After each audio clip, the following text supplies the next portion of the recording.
Today we will discussing about pseudo force. तो हिंदी में से कहते हैं छद्म फोर्स या स्यूडो फोर्स क्या है, वो स्यूडो फोर्स की हमें जरूरत क्यों पड़ी। तो स्यूडो फोर्स, जैसे नाम समझ में आ रहा है, pseudo force type of force है। और स्यूडो फोर्स की जरूरत क्यों पड़ी हमें?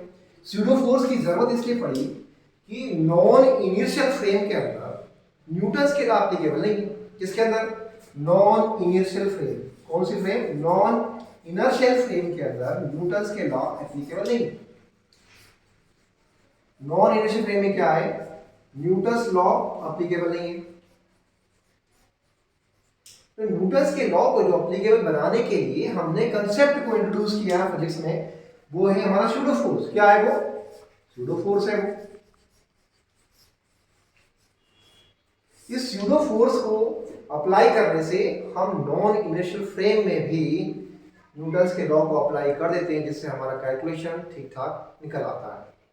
स्यूडो फोर्स क्या होता है? इसकी एक डायरेक्शन जो होती है स्यूडो फोर्स की, वो डायरेक्शन क्या होती है? जिस बॉडी का एक्सेलरेशन है, जो एक्सेलरेटेड फ्रेम हमारी एक्सेलरेट फ्रेम जो है कि जो डायरेक्शन है उसके जस्ट अपोजिट होती है, जस्ट अपोजिट फोर्स एक्ट होता है।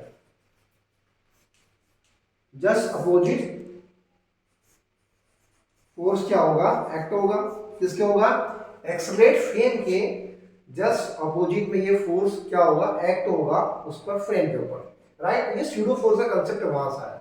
और स्यूडो फोर्स का कंसेप्ट समझने के लिए हमें नॉन इनिशियल फ्रेम को समझना होगा और इनिशियल फ्रेम को समझना होगा। तो नॉन इनिशियल फ्रेम क्या है हमारे लिए? बताइए। तो नॉन इनिशियल फ्रेम क्या है? कि ऐसी फ्रेम जिसका अपना एक्सेलरेशन मींस वो एक्सेलरेट हो रही है। तो हमारे पास दो टाइप की फ्रेम है यहाँ पर, एक तो नॉन इनिशियल है, दूसरी इनर्शियल। इनर्शियल एक फ्रेम है हमारी, दूसरा है नॉन इनर्शियल फ्रेम। क्या है? Non inertial frame. एक हमारी इनर्शियल है, दूसरी हमारी नॉन इनर्शियल फ्रेम है। इनर्शियल फ्रेम कौन सी है? जिसकी वेलोसिटी कांस्टेंट है। क्या कांस्टेंट है? वेलोसिटी कांस्टेंट है, मींस उसका एक्सेलरेशन नहीं है। ऐसी फ्रेम जिसकी वेलोसिटी फिक्स्ड है, उसका एक्सेलरेशन नहीं है, तो वो इनिशियल फ्रेम में आएगी। जैसे कार अगर मूव कर रही है अपनी यूनिफॉर्म वेलोसिटी से, स्ट्रेट में जा रही है, तो उसका अपना कोई एक्सेलरेशन नहीं है, तो वो इनिशियल फ्रेम है। ठीक है? अगर ट्रेन मूव कर रही है कांस्टेंट स्पीड से मूव कर रही है, तो वो कौन सा है? इनिशियल फ्रेम है। राइट? नॉन इनिशियल फ्रेम क्या है? एक ऐसी फ्रेम जिसका अपना एक एक्सेलरेशन है। क्या है? उसकी वेलोसिटी फिक्स्ड नहीं है, उसका अपना एक एक्सेलरेशन है। ऐसी फ्रेम जो एक्सेलरेट हो रही है, तो वो नॉन यूनिफॉर्म या नॉन इनर्शियल फ्रेम में आएगी। तो नॉन इनर्शियल फ्रेम कौन सी हो गई? अगर कोई कार मूव कर रही है और उसका अपना एक्सेलरेशन है, ट्रेन मूव कर रही है, उसका अपना एक्सेलरेशन है, तो वो या लिफ्ट मूव कर रही है, ऊपर की ओर जा रही है, एक्सेलरेट हो रही है, तो उसका भी अपना एक एक्सेलरेशन है। तो जो भी फ्रेम उसका अपना जो एक्सेलरेशन है, तो वो नॉन इनिशियल फ्रेम में आएगी। कौन सी फ्रेम में आएगी? नॉन इनिशियल फ्रेम में। तो इस नॉन इनिशियल फ्रेम के अंदर जब हम देखते हैं कि कोई अंदर व्यक्ति बैठा हुआ है, तो उस केस में क्या होगा कि न्यूटन्स के लॉ एप्लीकेबल नहीं है। तो नॉन इनिशियल फ्रेम के अंदर भी हमें रीडिंग को सही करना, रीडिंग को करेक्ट करना। आप फ्रेम के अंदर बैठे हुए, आप देख रहे हैं वहां पर वेट कितना आ रहा है, और बाहर से जो व्यक्ति बैठा उसके दोनों में डिफरेंस आ रहा है, तो उसको करेक्ट करने के लिए हम लोग स्यूडो फोर्स की कंसेप्ट यूज करते हैं।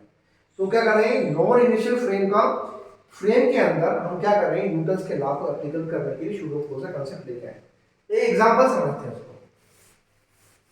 एग्जांपल देखिए। एग्जांपल क्या है कि मान लीजिए हमारी एक लिफ्ट है। क्या है? हमारे पास एक लिफ्ट है। इस लिफ्ट में आप बैठे हैं, ये पर्सन P1 है, दूसरा पर्सन जो है वो ग्राउंड पर है।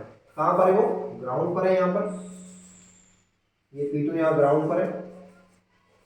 जो आपकी लिफ्ट है वो एक्सेलरेट हो रही है, एक्सेलरेशन इसका ऊपर की ओर है।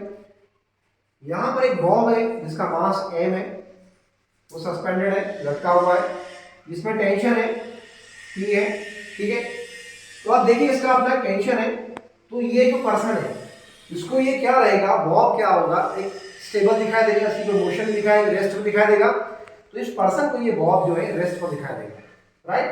तो अगर जब आप नॉन इनर्शियल फ्रेम के अंदर बैठे हुए हैं, तो आपको ये दिखाई देगा रेस्ट पर। P1 को क्या दिखाई देगा, बॉब। P1 को बॉब जो है रेस्ट में दिखाई देगा।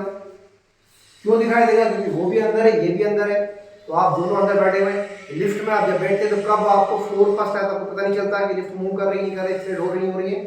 लेकिन ये जो बॉब है इसके रिस्पेक्ट में आपको देखेंगे दोनों के जो है एक दूसरे के रेस्ट में नजर आएंगे। तो क्या होगा, आप देखिए कि इसमें जो टेंशन टी है वो ऊपर की ओर है जा रहा है, और टेंशन टी ऊपर की ओर है, इसका जो वेट है वो डाउनवर्ड है, टी माइनस एम जी है।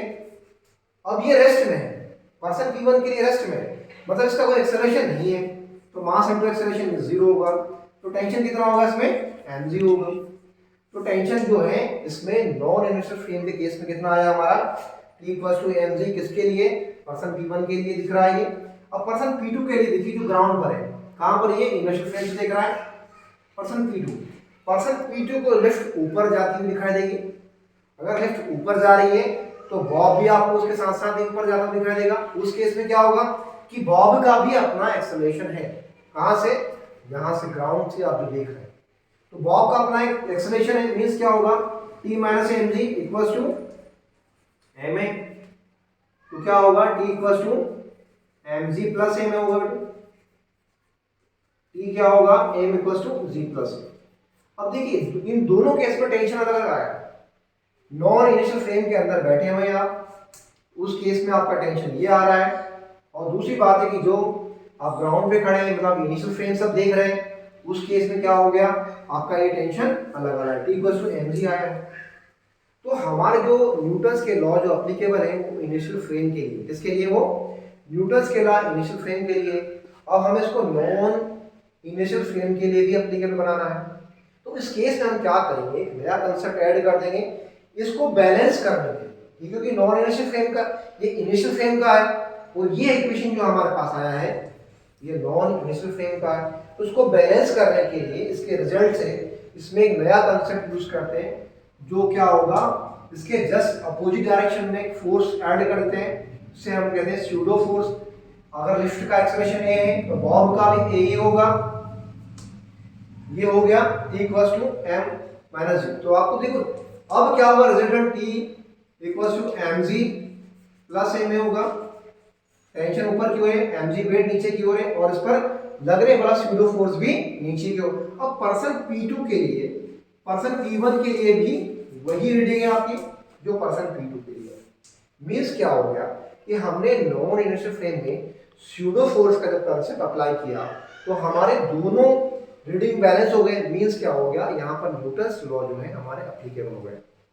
जैसे हम यदि सन की बात करें तो सन क्या है, जो अर्थ के रिस्पेक्ट में क्या रेस्ट पर है, तो हमारा कौन सा फ्रेम हो गया, वो इनिशियल फ्रेम है। कौन सा, सन इनिशियल फ्रेम। हमारी कार मूव कर रही है, यूनिफॉर्म वेलोसिटी है, तो वो इनिशियल फ्रेम है। ट्रेन मूव कर रही है, उसकी वेलोसिटी कांस्टेंट है, तो वो इनिशियल फ्रेम है।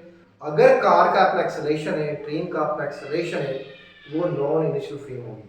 तो वो सारी फ्रेम्स जो नॉन इनर्शियल फ्रेम में आती है, उनका एक्सेलरेशन है, उसमें हमें न्यूटन्स के लॉ एप्लीकेबल करना है, तो स्यूडो फोर्स का कंसेप्ट लगाना पड़ेगा, तब जाकर हमारे ये सारी चीजें करेक्ट होगी। मींस न्यूटन के लॉ एप्लीकेबल होंगे, हमारे रीडिंग्स करेक्ट आएंगे, राइट।